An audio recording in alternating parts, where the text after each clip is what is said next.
Buenas, mi nombre es Stephanie Sousa, preparadora de la Cátedra de Farmacología y en esta oportunidad les voy a hablar acerca de los anticonvulsivantes. Primero que nada hay que definir qué es la epilepsia.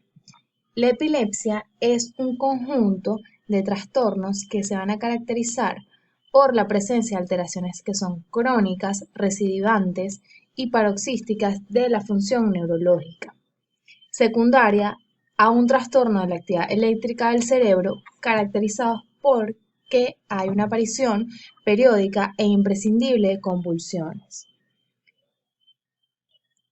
La epilepsia, por ende, es un complejo sintomático que es heterogéneo, que entonces es un trastorno crónico que se caracteriza por crisis convulsivas recurrentes. Estas van a ser crisis finitas que indican que hay disfunción cerebral, que es lo que va a provocar las descargas anormales de las neuronas. La epilepsia ocurre en casi el 1% de la población mundial, es la segunda enfermedad neurológica más frecuente después de lo que es la enfermedad cerebrovascular o la apoplejia. Y vamos a tener que las convulsiones constituyen una alteración momentánea y repentina de lo que son las funciones cognitiva, sensorial, motora o autonómica que van a estar acompañadas de una descarga eléctrica normal y excesiva del cerebro, que aquí se pueden ver en electroencefalograma y pueden haber distintos tipos de convulsiones. Las crisis epilépticas se van a producir entonces porque hay una descarga paroxística que es además hipersincrónica, que es excesiva, es incontrolada de un gran número de neuronas. Podemos tener que hay epilepsias que pueden ser focales, hay otras que son generalizadas y por ende vamos a tener entonces las alteraciones a nivel de electroencefalograma.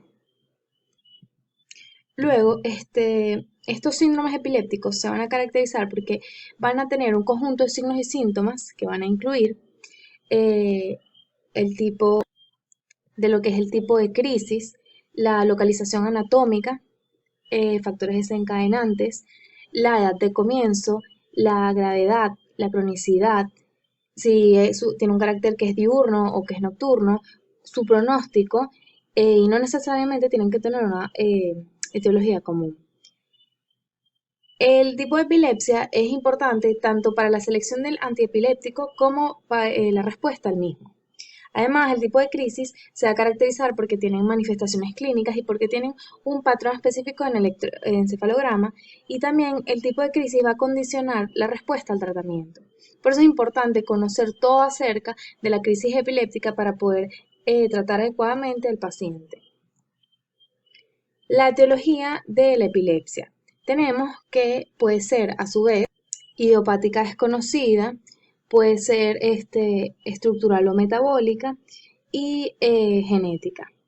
Las genéticas se han asociado con canalopatías, es decir, anomalías estructurales o de la función de los canales iónicos dependientes del voltaje o ligados a receptores o neurotransmisores. Las estructurales o metabólicas son aquellas en las que se va a identificar una condición ya sea estructural o metabólica que va a estar asociada con que se produzca la epilepsia. Vamos a tener que estas pueden ser estructurales genéticas, como esclerosis tuberosa, alteraciones de la migración neuronal, estructurales adquiridas, lesiones, por ejemplo, prenatales graves, traumatismos, infecciones, alteraciones cerebrovasculares, tumores, enfermedades genéticas. Por ende, hay una etiología bastante amplia. Es importante conocer cuál es la causa porque dependiendo de la causa también va a ser el tratamiento. Si es secundaria a algo, se va a tratar, por ejemplo, en caso de que sea metabólica, se trata la causa primaria. ¿Cómo ocurre la epilepsia? ¿Cuál es la fisiopatología de la epilepsia? Bueno, primero que nada, vamos a tener que la eliptogénesis es el proceso por el cual el proceso por el que una estructura nerviosa normal se va a volver hiperexcitable hasta el punto de producir espontáneamente crisis epilépticas. Durante la eliptogénesis se van a producir cambios tanto funcionales como por ejemplo disminución del tono GABAérgico, aumento del tono glutamatérgico, hasta estructurales del cerebro. Y va a constituir tres elementos comunes. Primero, la capacidad de determinadas neuronas de experimentar los cambios paroxísticos de despolarización, que es el PDS. Segundo, van a tener una disminución del tono inhibidor GABAérgico. Por ende, vamos a tener que la transmisión sináptica inhibidora va a estar disminuida. Y va a aumentar el tono en excitador glutamatérgico y de la actividad de circuitos amplificadores. Bueno, ocurren varias etapas. Primero, inicia la actividad epiléptica, en donde los cambios paroxísticos de despolarización se van a iniciar primero con una despolarización de una neurona que va a responder con una cantidad de potenciales de acción de alta frecuencia que están acompañados a su vez con una despolarización sostenida, que va a mantener la descarga y luego va a estar seguida por una repolarización, incluso una hiperpolarización en la neurona. Luego va a estar seguida una sincronización de esa descarga, en donde vamos a observar que se produce una propagación a un alto número de neuronas normales vecinas que van a generar una descarga simultánea de forma sincronizada.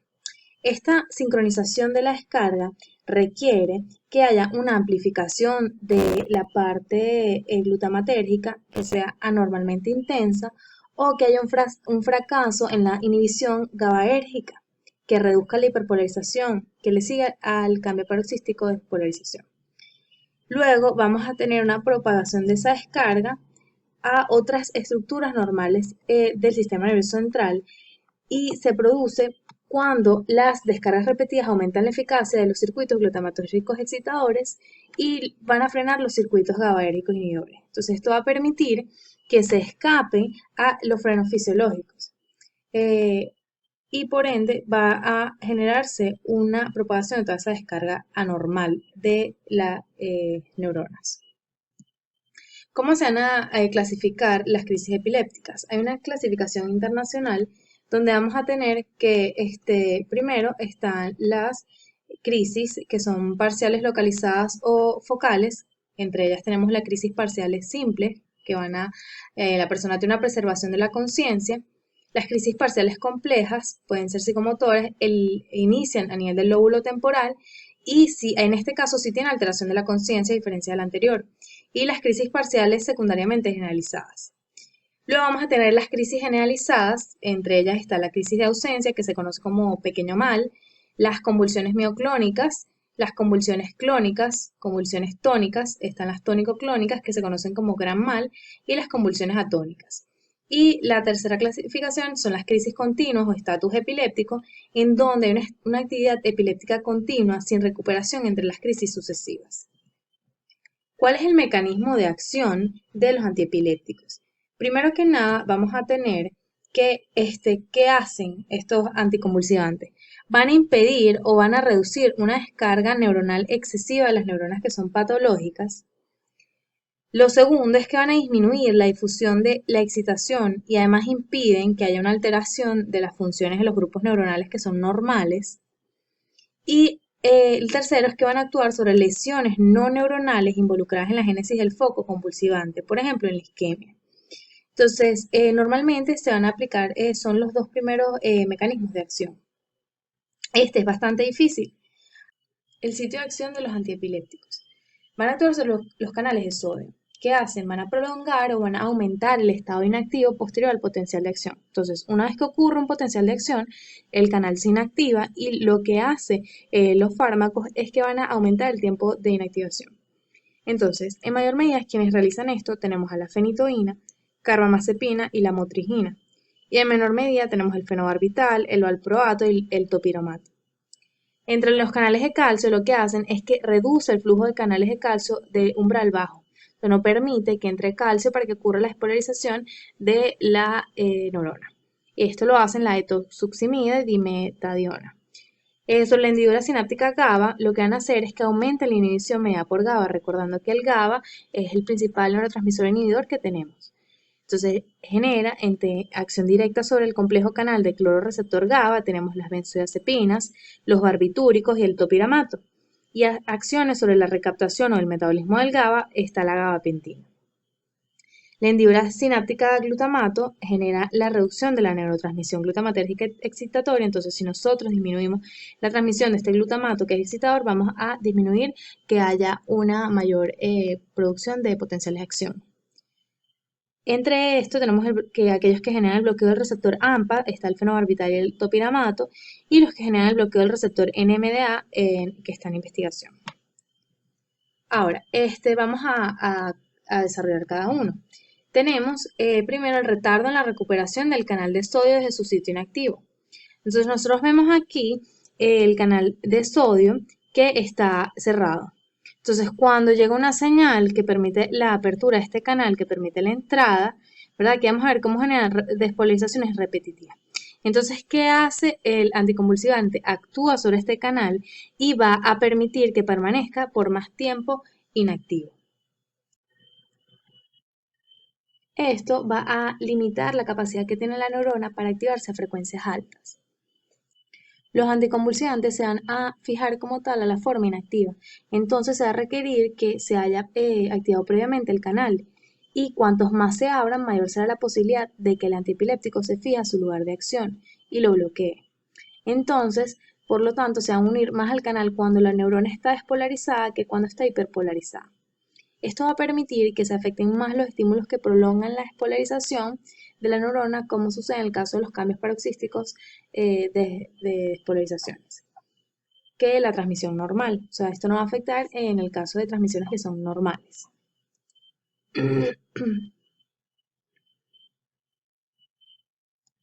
Este bloqueo se denomina dependiente de voltaje y también es dependiente del uso, ya que los potenciales de acción que siguen el primero van a disminuir en intensidad hasta desaparecer. Y además son dependientes del tiempo, ya que después de la primera descarga va a haber un tiempo prolongado en el que nuevos estímulos van a provocar unos potenciales de menor frecuencia. Luego vamos a tener la disminución de la corriente de los canales de calcio, canales T. Entonces aquí vamos a observar el canal que está en reposo, que está cerrado. Cuando hay una despolarización activa, vamos a ver cómo va a permitir la entrada de calcio hacia la célula y qué ocurre o qué hace el canal. Va a evitar que ocurra el paso de calcio hacia el interior de la célula y con esto no va a permitir que haya una descarga anormal y el canal va a permanecer cerrado. Luego vamos a tener aquellos que van a incrementar la actividad del GABA. Entonces, al hacer esto, va a haber una excitabilidad neuronal que va a ser menor. Por ende, va a aumentar el umbral convulsivo, va a hacer más difícil que se genere una convulsión. Entonces, ¿qué es lo que hace? El GABA va a activar el canal de cloro del receptor GABA, dejando que el cloro entre. Entonces aumenta el flujo de iones de cloro, generando que haya una hiperpolarización de la neurona postsináptica. Entonces, su efecto incluso puede potenciarse aumentando la concentración de GABA o facilitando su acción sobre el receptor. Entonces aquí vamos a ver que tenemos el receptor GABA. Entonces, ¿qué hace? Esto va a permitir que permita la entrada de iones de cloro, como vemos aquí. Entonces, esto va a generar que esa célula permanezca hiperpolarizada. Entonces, el umbral para generar la convulsión va a ser mayor. Lo otro es que genera una inhibición de la excitación glutamatérgica. Esto se puede conseguir reduciendo la liberación o antagonizando el efecto del glutamato sobre sus receptores que son NMDA y los AMPA. El objetivo del tratamiento. Bueno, entre los objetivos del tratamiento tenemos primero que hay que controlar las convulsiones con un mínimo de efectos indeseables. Y lo otro es permitir al paciente una vida sana y productiva.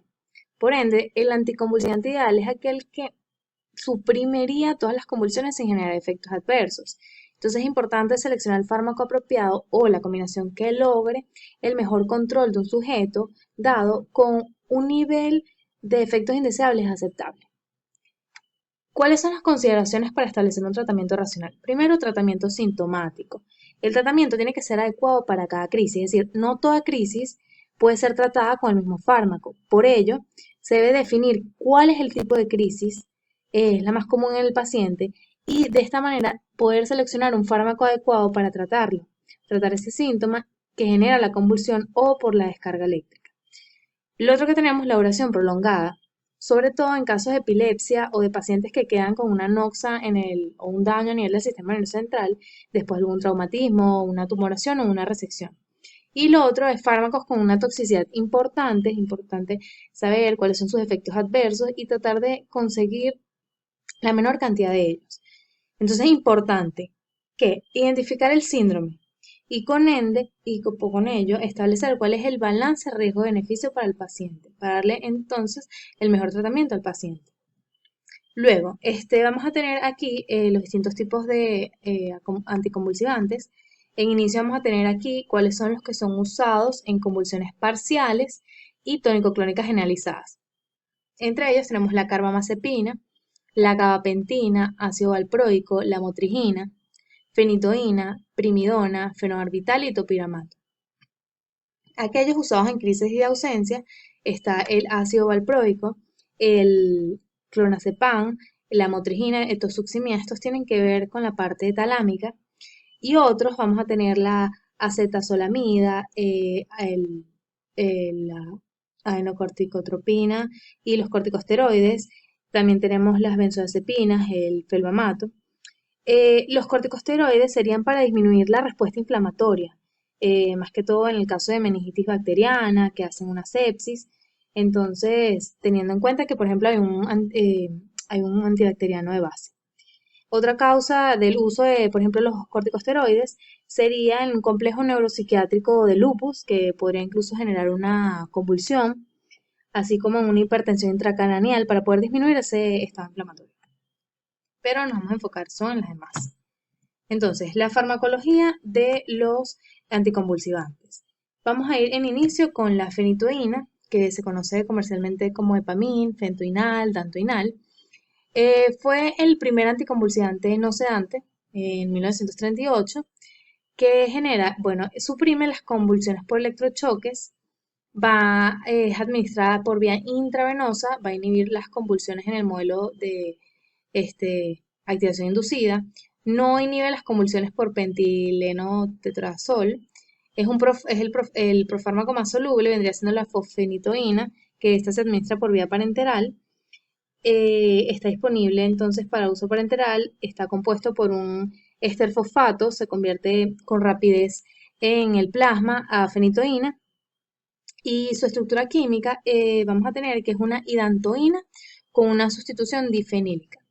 ¿Cuál es su mecanismo de acción? Bueno, va a alterar la conductancia del sodio, reduciéndola, genera que haya un retardo en la recuperación de estos canales de sodio activados por voltaje, también altera la conductancia de potasio y del calcio. Vamos a tener que también genera una disminución de la tasa de disparo de los potenciales de acción, disminuye la secreción sináptica del glutamato y además favorece la liberación del GABA, que ya sabemos que es inhibidor, aumentar la respuesta al GABA. ¿Para qué nosotros lo usamos? Para crisis parciales, convulsiones tónico-clónicas generalizadas, para el estado epiléptico, esto es importante, y no se usa ni en crisis de ausencia ni en mioclonías porque pueden empeorarlas. También podrían usarse para la prevención de convulsiones agudas tras lesiones cerebrales, migrañas, neuralgia del trigémino, miotonías, tratamiento agudo de algunas arritmias, pero nos quedamos con estos usos. ¿Cuáles son sus efectos secundarios?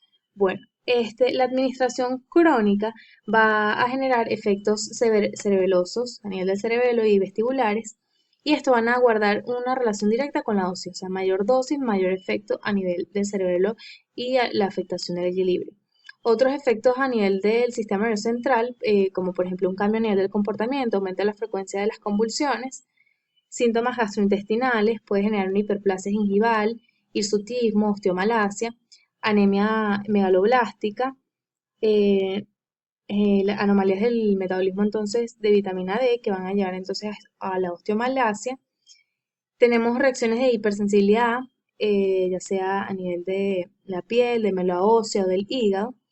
Algunos pacientes a largo plazo pueden incluso tener una modificación de los rasgos faciales y una neuropatía periférica leve. En el caso de una sobredosis oral aguda, podemos tener nistagmo y pérdida de los movimientos extraoculares suaves voluntarios. Ninguno va a requerir de la disminución de la dosis. Ataxia, diplopia. La hipolipia son los efectos adversos más comunes, al igual que la ataxia, relacionados con la dosis que sí requieren, estos dos requieren un reajuste de la dosis. Suele ocurrir lo que es la sedación, pero solamente en concentraciones mayores. Y para saber que hay una sobredosis, se van a pedir los niveles plasmáticos de la fenitoína. Es raro que ocurran aquí reacciones idiosincrásicas a la fenitoína. Vamos a tener aquí en la administración intravenosa, pueden ocurrir arritmias, ya sean con o sin disminución de la presión arterial, pueden haber una exacerbación de las convulsiones, puede generar una depresión del sistema nervioso central e incluso coma. Los efectos adversos de la fenitoína van a depender de la vía de administración, de su duración y de la dosis. Entonces, cuando uno, por ejemplo, administra fenitoína, que es un profármaco hidrosoluble por vía intravenosa, en una velocidad excesiva, en un tratamiento de urgencia, en un estado epiléptico, los signos adversos más evidentes entonces van a ser las arritmias. En el caso de una persona embarazada, podría generar neuroblastoma en niños, alteraciones de coagulación en neonatos, es importante esto, el síndrome de hidantoína fetal, en donde va a haber una pobre adaptación del neonato a las condiciones ambientales. También puede generar un síndrome dismórfico donde hay distintas alteraciones en el niño, implantación baja del pelo, cuello corto con pterigum coli, nariz pequeña, un puente nasal deprimido, epicanto, entre otras. Y las precauciones que hay que tener es entonces durante el embarazo y en pacientes que son cardiópatas por lo de las arritmias. Una cosa que tiene este medicamento es que se puede utilizar de forma puntual, o sea, usarlo para algo y luego cambiar el tratamiento. Por ejemplo, si hay una paciente con preeclampsia, que lo mejor para la preeclampsia no es este medicamento, se podría dar una dosis de carga de Pamil y luego se podría derivar a otro tipo de tratamiento. El segundo medicamento que les voy a hablar es la carbamazepina, que se conoce comercialmente como Tegretol o Tanfedin. Bueno, su aspecto químico es que es un aminoestilbeno que está relacionado químicamente con los antidepresivos tricíclicos, como por ejemplo la imipramina y con la eslicarbazepina y la oxcarbazepina. Bueno, su mecanismo de acción principalmente es que va a reducir la excitabilidad neuronal, retardando que la recuperación de estos canales de sodio, es decir, que va a permitir que permanezcan inactivos una vez que ocurre la despolarización. Estos canales de sodio, como ya les he mencionado, son dependientes de voltaje. El mecanismo de acción, entonces, de la carbamazepina parece ser similar al de la fenitoína. Entonces, a semejanza de esta, la carbamazepina muestra una actividad contra crisis convulsiva inducidas con electrochoque máximo, antagoniza entonces los conductos de sodio a concentraciones terapéuticas y va a inhibir las descargas repetitivas de alta frecuencia de neuronas que están en cultivo. Entre otros mecanismos de acción es que van a actuar en el ámbito presináptico para disminuir la transmisión de la sinapsis. Y además también incluso se ha descrito que permiten la potenciación de una corriente de potasio que es controlada por voltaje. Es incluso probable que estos efectos contribuyan a la acción anticonvulsiva de lo que es la carbamazepina. Incluso hay estudios que establecen que la carbamazepina interactúa con receptores de adenosina, pero se desconoce entonces la función de este significado, entonces se quedan más que todo con este mecanismo de acción. ¿Para qué lo utilizamos? Bueno, se utilizan en crisis parciales simples y complejas. Se utilizan para convulsiones tónico-clónicas generalizadas. Esto es importante porque se utiliza para la neuralgia del trigémino. En psiquiatría incluso se le utiliza como un estabilizador de membrana porque mantiene estable el estado de ánimo en personas que tienen un trastorno bipolar. Entonces, esto es nuevo, se los agrego ahí con respecto al anterior. Entonces, la carbamazepina no es sedante dentro de sus límites terapéuticos usuales. Al principio salió entonces al mercado por la neuralgia, para utilizarse para la neuralgia del trigémino y luego se demostró que era eficaz contra la epilepsia. En cuanto a sus efectos secundarios, vamos a observar que en la intoxicación aguda el paciente va a presentar estupor, va a estar irritable, va a tener convulsiones, tiene una depresión respiratoria y coma. Con el uso crónico, las más frecuentes que va a presentar el paciente, vamos a tener somnolencia a dosis altas, a diferencia de la fenitoína.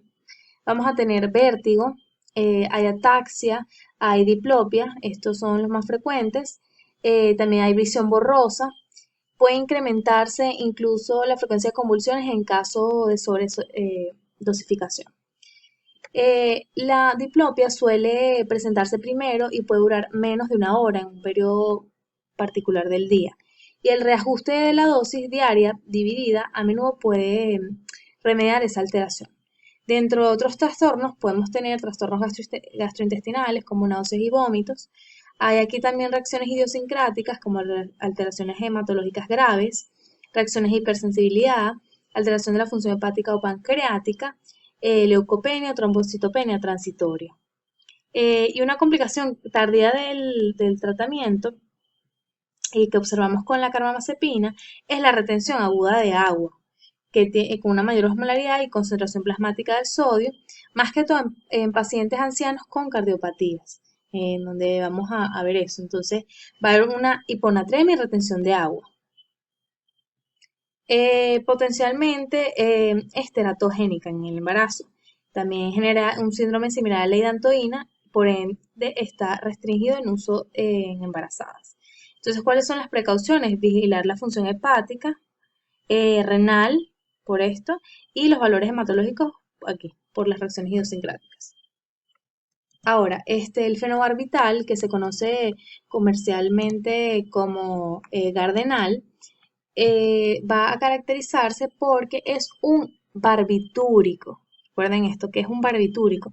Es de acción prolongada y se utiliza en la actualidad casi exclusivamente por su actividad anticonvulsiva. Tiene una actividad que es sedante, que es hipnótica, además es anestésica. Tiene una toxicidad baja, es económico y eficaz. Los 4 derivados del ácido barbitúrico que son útiles en clínica como fármacos anticonvulsivos son todos estos. Y el que les estoy hablando aquí es el fenobarbital. Bueno, el fenobarbital es el más antiguo de los fármacos anticonvulsivos disponibles hoy en día. Si bien se ha considerado durante mucho tiempo uno de los fármacos más seguros, se recomienda el uso de otros medicamentos con menos efectos sedantes. E incluso muchos autores consideran a los barbitúricos como fármacos ideales para las crisis solo en lactantes. En cuanto a su mecanismo de acción, vamos a ver que genera una potenciación de la actividad GABAérgica a nivel postsináptico, es decir, aumenta la inhibición. Genera un antagonismo de la acción excitatoria del glutamato y me va a inhibir el canal de sodio a concentraciones elevadas. O sea, tiene un triple mecanismo de acción, pero principal está el primero. En cuanto a sus usos, se utilizan en convulsiones parciales, tónico-clónicas. Es importante esto, convulsiones febriles. Entonces, si les preguntan un fármaco que se utilice en convulsiones febriles, que sea, las convulsiones febriles son en niños de 6 meses hasta 5 años, es el fenobarbital. O sea, realmente se trata la causa primaria, pero en el caso que se debe utilizar un anticonvulsivante es este. Y también se utiliza para el estado epiléptico. Ahora, en cuanto a sus efectos secundarios, vamos a observar que el más frecuente de todos es la sedación. De hecho, se desarrolla tolerancia. Entonces, el paciente va a necesitar una mayor dosis de fenobarbital para tener ese efecto. Este es el más frecuente. Pueden existir nistagmo y ataxia en dosis que son elevadas. En el caso de niños, es que sabemos que se utilizan en las convulsiones febriles, puede haber irritabilidad, hiperactividad, alteración en las funciones cognitivas, puede haber en ancianos lo que es agitación y confusión. Las reacciones idiosincráticas cutáneas o sanguíneas son poco frecuentes, puede haber anemia megaloblástica, hipotrombinemia con una hemorragia en el caso de neonatos y puede haber osteomalacia. En 1 o un 2% de pacientes puede haber un exantema escarlatiforme o morbiliforme, por eso realmente esto es poco frecuente. Y las precauciones que hay que tener al usar este medicamento es durante el embarazo, por sabemos lo que podría generar efectos adversos, y en el caso de niños y neonatos por las reacciones adversas que genera. Ahora, es importante saber que tiene unas interacciones farmacológicas. Por ejemplo, va a potenciar el efecto de otros depresores del sistema nervioso central, por ejemplo el diazepam, va a inducir el metabolismo de fármacos como la carbamazepina, anticonceptivos orales, anticoagulantes y corticosteroides, y el valproato sódico y el cloranfenicol van a aumentar las concentraciones plasmáticas de este medicamento. Entonces hay que tener en cuenta cuáles son sus interacciones para poder administrarlo en el caso de que se administre con otro medicamento. La lamotrigina vamos a tener que es una fenilcreacina derivada de los antimetabolitos del ácido fólico, recuerden esto. Pero su escasa acción antifólica va a ser es independiente de su efecto anticonvulsivo. ¿Cuál es su mecanismo de acción? Bueno, primero me va a suprimir la descarga rápida y sostenida de las neuronas, va a inactivar los conductos de sodio y dependientes de voltaje, parece probable que inhiba los conductos de calcio controlados por voltaje, vamos a tener que es antagonista a los receptores AMPA, además no inhibe la corriente de calcio, pero va a aumentar la corriente IH en el tálamo, entonces a lo que se ha atribuido su acción en las antiausencias, en las crisis de ausencia. Es importante, más que todo, que sepan el mecanismo general de todos los fármacos, porque si ven, los mecanismos de acción se parecen mucho o sea, realmente es prácticamente lo mismo en todos. Si se conocen lo general, mucho mejor. En el caso de los usos clínicos, se va a utilizar para crisis parciales en convulsiones tónico-clónicas que son generalizadas. Esto es importante porque son muy efectivos contra las crisis de ausencia, sean típicas o atípicas. En el caso de prevención de episodios depresivos del trastorno bipolar también se usan. Crisis atónicas en el síndrome de Lennox-Gastaut puede también empeorar la epilepsia mioclónica grave en la infancia. Entonces aquí recordarlo de la crisis de ausencia. ¿Cuáles son sus reacciones adversas? Bueno, entre las reacciones adversas vamos a tener que genera mareos, náuseas, cefalea, somnolencia, tiene diplopia, visión borrosa y reacciones dermatológicas exantemáticas raras, como por ejemplo el síndrome de Steven-Johnson. Es dosis dependiente, entonces se va a comenzar la dosificación con dosis bajas y se va a aumentar progresivamente observando si el paciente genera alguna reacción dermatológica. El levetiracetam, que se conoce comercialmente como Keppra, vamos a tener que es ineficaz contra crisis inducidas con electrochoque máximo o el pentylentetrazol, pero tiene una actividad notable en modelos de estimulación eléctrica repetida. Esto es importantísimo, porque el mecanismo de acción de sí es diferente. Se va a unir de forma selectiva a lo que es la vesícula sináptica de la glicoproteína SV2A. Esto lo preguntan. Va a inhibir los canales de calcio y va a inhibir a su vez los canales de calcio presináptico. Entonces va a generar que haya una menor liberación de neurotransmisor, va a actuar como un neuromodulador y impide la conducción de impulsos. Entonces, recordar que el mecanismo de acción de este fármaco es diferente, que va a actuar o se va a unir de forma selectiva a la vesícula sináptica de la glicoproteína SV2A. Esto es importante porque en mi caso de mi año lo preguntaron. Entonces, ¿cuáles son los usos clínicos? Bueno, lo usamos también para crisis parciales en adultos y niños, convulsiones mioclónicas en epilepsia mioclónica juvenil, las tónicas clónicas generalizadas primarias.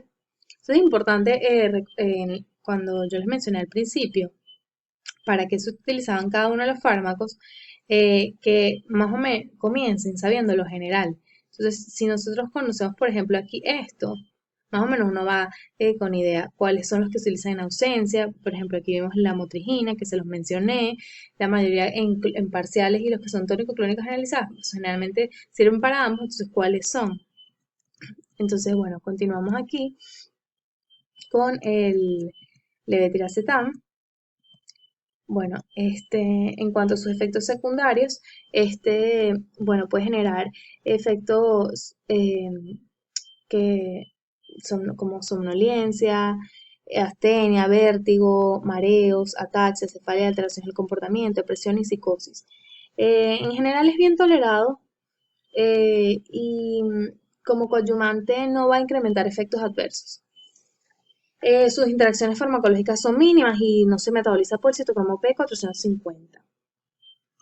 En cuanto al topiromato, que se conoce comercialmente como Topamax, vamos a tener que es un monosacárido sustituido con sulfamato y desde el punto de vista estructural es diferente a todos los demás anticonvulsivantes. Bueno, aquí tenemos sus mecanismos de acción. Bloquea los canales de sodio, también aumenta la corriente de cloruro, vemos que más o menos es lo mismo en la mayoría de esto. Se caracteriza porque es un débil inhibidor de la anidrasa carbónica. ¿Y para qué lo utilizamos? Bueno, para convulsiones que son parciales refractarias con o sin generalización, sirve para el tratamiento profiláctico de la migraña, se estudia incluso como anorexigénico para disminuir el apetito, se está estudiando en patología psiquiátrica y está probado para el síndrome de Lennox-Gastaut y puede ser incluso efectivo en espasmos infantiles, incluso en crisis de ausencia.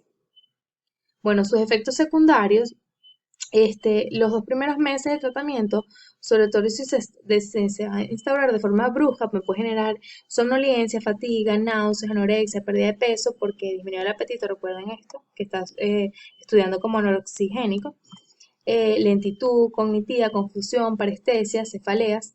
En el caso de como coadyuvante, cansancio, mareo, dificultad en concentrarse, efectos dependientes de la dosis que van a afectar al sistema nervioso central, ya sería algo afectación nerviosa, ataxia, nerviosismo, alteraciones cognitivas, trastornos del habla.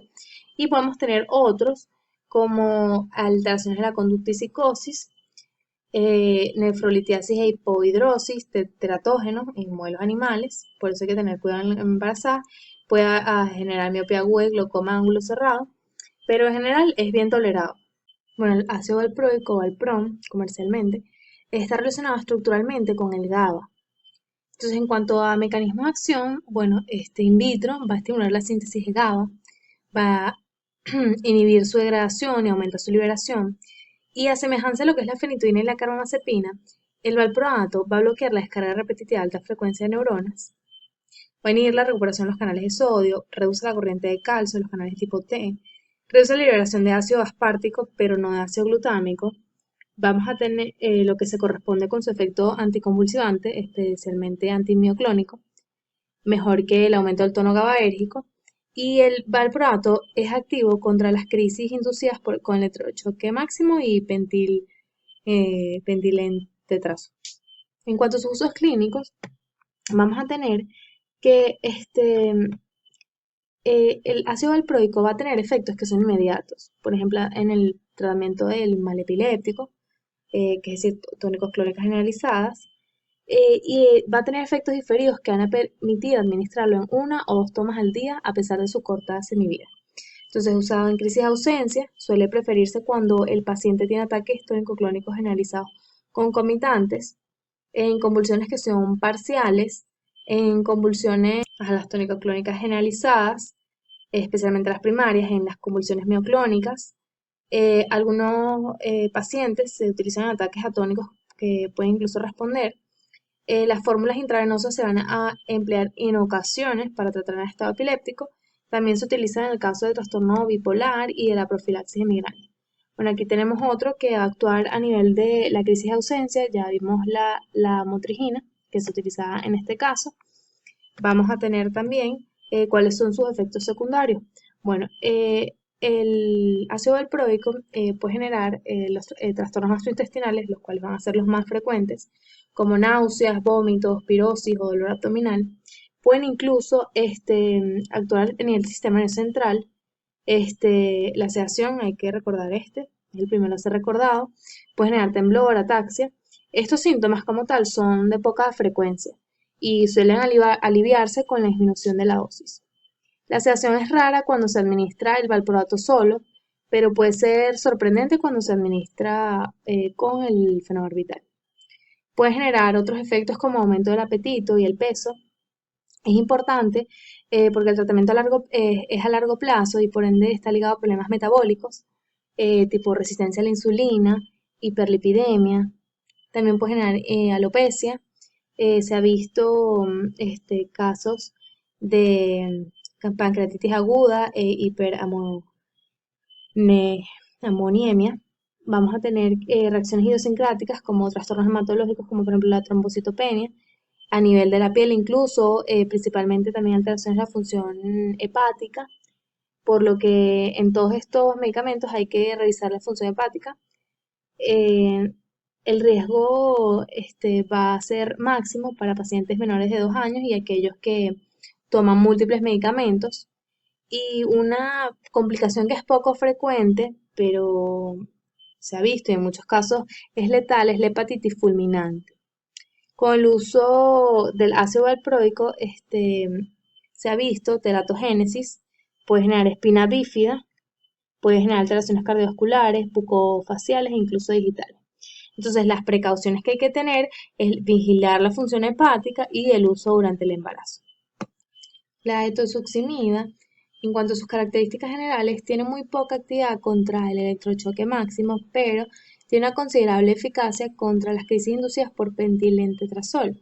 Lo importante de ella es que se introdujo como un fármaco para el pequeño mal puro. Tiene un efecto importante sobre lo que es el flujo de calcio y este efecto se debe observar con concentraciones terapéuticamente importantes en neuronas del tálamo. Por ende, van a ser importantes en cuanto a las convulsiones de ausencia. Incluso tienen un espectro muy estrecho de actividad clínica. Ahora, los datos continúan demostrando que tanto este medicamento como el valproato son los que son de elección para tratar las crisis de ausencia y son incluso más efectivos que la lamotrigina. Y además no son sedantes. En cuanto a las benzodiazepinas que se vieron en ansiolíticos, su mecanismo de acción es que se une al receptor GABA-A.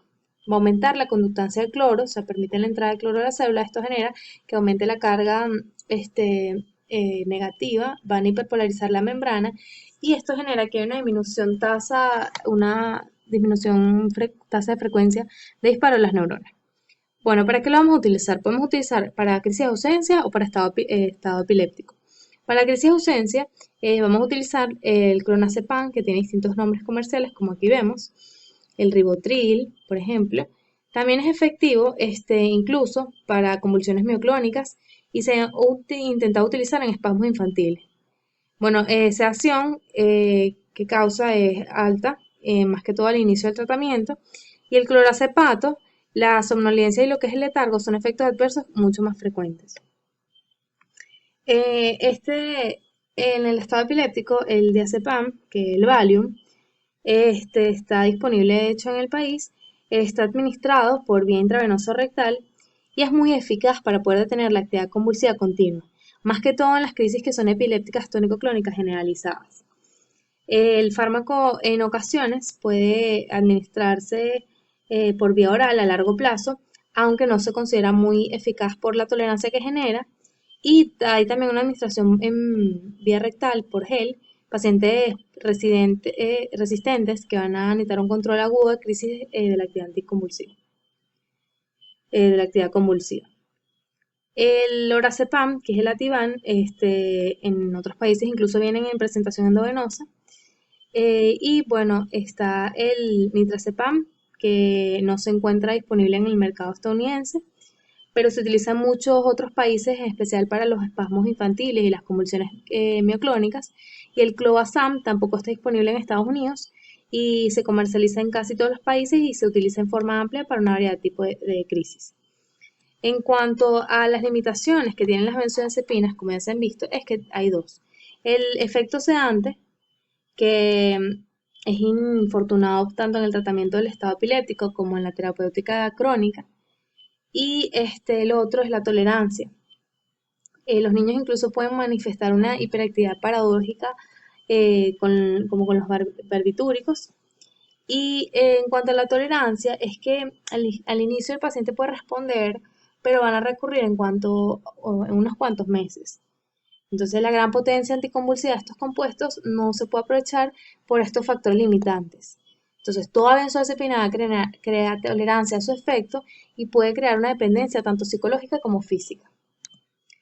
Los efectos secundarios que podemos observar son depresión de lo que es el centro respiratorio. Esto lo vemos en diazepam y lorazepam intravenoso. Podemos ver amnesia anterógrada, relajación muscular. Ciertos niños y ancianos pueden tener un efecto paradójico con un aumento de lo que es la agresividad, irritabilidad y agitación psicomotriz. Ahora, ¿cuáles son las interacciones de los fármacos antiepilépticos? Bueno, en cuanto a cuáles me van a inducir las enzimas metabólicas hepáticas, está el fenobarbital, fenitoína y carbamazepina. Entonces, si yo induzco la enzima metabólica, me va a generar la disminución de otros fármacos que se administren simultáneamente. Por ejemplo, el fenobarbital más un anticonceptivo oral va a disminuir la concentración anticonceptivo oral. Entonces puede generar que la persona o la mujer quede embarazada. Entonces, de por sí hay que recordar que el fenobarbital está contraindicado en el embarazo. En cuanto a aquellos que van a inhibir el metabolismo hepático, es decir, que van a aumentar las concentraciones de ciertos fármacos, están el ácido valproico. Por ejemplo, si nosotros administramos fenobarbital más ácido valproico, va a aumentar los niveles plasmáticos de fenobarbital y esto va a generar una toxicidad. Y las interacciones con fármacos que los desplacen de las proteínas plasmáticas, está el ácido valproico, la fenitoína, la carbamazepina.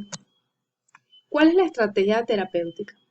Bueno, en cuanto a la estrategia terapéutica, se tiene que, primero hay que elegir el fármaco de forma adecuada, de acuerdo al tipo de epilepsia que presente ese paciente. Lo segundo que hay que hacer es comenzar el tratamiento solamente con un fármaco, solo con medicamento, es decir, monoterapia. En tercer lugar, si se van a intentar varios fármacos antes de pasar a una politerapia. Y el número 4, hay que generar un control periódico para el ajuste de la dosis. La determinación de los niveles plasmáticos. La determinación de la concentración del fármaco anticonvulsivo en el plasma puede ser muy útil cuando se combina la observación clínica y datos de farmacocinética. Vamos a tener que hay que hacer un ajuste de dosis, detectar si hay incumplimiento de tratamiento, detectar si hay toxicidad y hay que también tener en cuenta que los pacientes con una medicación múltiple. Por ejemplo, si llega a la emergencia un paciente que está tomando, convulsionando y el familiar refiere que está tomando Epamin, por ejemplo, que es la fenitoína, hay que preguntarnos por qué el paciente está convulsionando si tiene un anticonvulsivante. Entonces hay que determinar los niveles plasmáticos porque puede ser que la persona no lo esté tomando adecuadamente o no esté con la dosis necesaria. ¿Cuándo se va a suspender un tratamiento? Bueno, primero no se suspende bruscamente porque puede haber riesgo que el paciente genere estado epiléptico. Si el paciente tiene 3 a 4 años sin convulsiones, hay que ir haciendo una descontinuación gradual. Hay que recordar lo que es el síndrome de abstinencia. Los barbitúricos y las benzodiazepinas son los más difíciles de suspender. Pueden requerirse semanas o meses con unos decrementos o disminuciones de dosis muy graduales para lograr el retiro completamente en pacientes ambulatorios. Hay que tener precaución cuando se genera un cambio de medicamento. Cuando hay cambio de medicamento, no se puede administrar la dosis máxima del nuevo medicamento de una sola vez. No se puede pasar de la dosis máxima de uno a la dosis máxima del otro. Entonces, lo que se tiene que ir haciendo es titulando de forma gradual y por lo general lo que se hace es que se va disminuyendo la dosis del antiguo tratamiento al mismo tiempo que se va aumentando la dosis del nuevo tratamiento. En el caso de reacciones adversas, también se suspende el tratamiento y en sobredosis. Como ya mencioné, el tratamiento de las convulsiones febriles es fenobarbital. Y la terapia anticonvulsiva y el embarazo, hay que advertirle a la paciente el riesgo de teratogénesis, utilizar solamente un fármaco a la dosis más baja posible por los riesgos que hay en el feto, administrar el fármaco en dosis divididas, evitar el uso de trimetadiona y el ácido valproico. Hay que corregir la deficiencia de vitamina K, D y de folatos. Luego está lo que es el estado epiléptico, que son unas convulsiones generalizadas continuas que no permiten que el paciente recupere la conciencia entre uno y otro ataque. Hay muchas formas de estado epiléptico, la más frecuente es la crisis epiléptica tónico-clónica generalizada. Es una urgencia que pone en riesgo la vida del paciente y requiere un tratamiento inmediato, cardiovascular, respiratorio y metabólico, antes de la terapia farmacológica. Esta última siempre requiere la administración intravenosa de medicamentos anticonvulsivos. En el caso de pacientes en estado de ausencia, las benzodiazepinas son aún los fármacos que son ideales. Rara vez se va a requerir un valproato intravenoso. Entonces aquí vamos a tener un esquema de acción en 60 minutos que se tiene que hacer inmediatamente después que el paciente llegue a la emergencia. Bueno, entre 0 y 5 minutos se va a evaluar y se va a dar soporte a la función cardiorrespiratoria. Se van a tomar muestras. Entre el minuto 6 y el minuto 9 va a administrar al paciente una infusión de solución salina intravenosa de glucosa y de complejo de vitamina B. Entre 10 y 30 minutos se le administra al paciente diazepam intravenoso 10 miligramos cada 15 minutos o lorazepam, o se le podría dar fenitoína intravenosa 20 miligramos infusión lenta menos de 50 miligramos minuto. El efecto del diazepam no es duradero, pero el intervalo va a ser de 30 a 40 minutos sin una convulsión, va a permitir que se inicie un tratamiento más definitivo. Algunos médicos prefieren incluso el lorazepam porque tiene un efecto equivalente al diazepam, pero es más duradero. Y en pacientes que no se encuentren en realidad en medio de una convulsión como tal, se puede omitir el tratamiento con el diazepam y se puede tratar al individuo de una vez con un fármaco de acción prolongada, como por ejemplo la fenitoína. De 31 a 60 minutos, si persisten las convulsiones, se le va a dar al paciente fenobarbital 10 miligramos kilogramo intravenoso, que son 100 miligramos por minuto. Y en el caso de más de 60 minutos, si tenemos convulsiones persistentes, hay que administrar a la paciente una anestesia general. Gracias por su atención. Nuestra recompensa se encuentra en el esfuerzo y no en el resultado. Un esfuerzo total es una victoria completa. Mahatma Gandhi. Bueno, en cuanto a preguntas, es importante recordar por clasificación los fármacos que se utilizan en las convulsiones parciales, por ejemplo la fenitoína, en convulsiones tónico-clónicas generalizadas la carbamazepina, crisis de ausencia, por ejemplo la etosuximida, convulsiones febriles, recordar que es el fenobarbital, en estatus epiléptico damos diazepam. ¿Cuáles son los mecanismos de acción sobre que actúan en el canal de sodio, canal de calcio? En la hendidura sináptica GABAérgica, hendidura sináptica glutamatérgica y sobre la glicoproteína SD2, que era la levetiracetam, cuáles son los fármacos que actúan sobre ellos y cuál es el mecanismo que ocurre.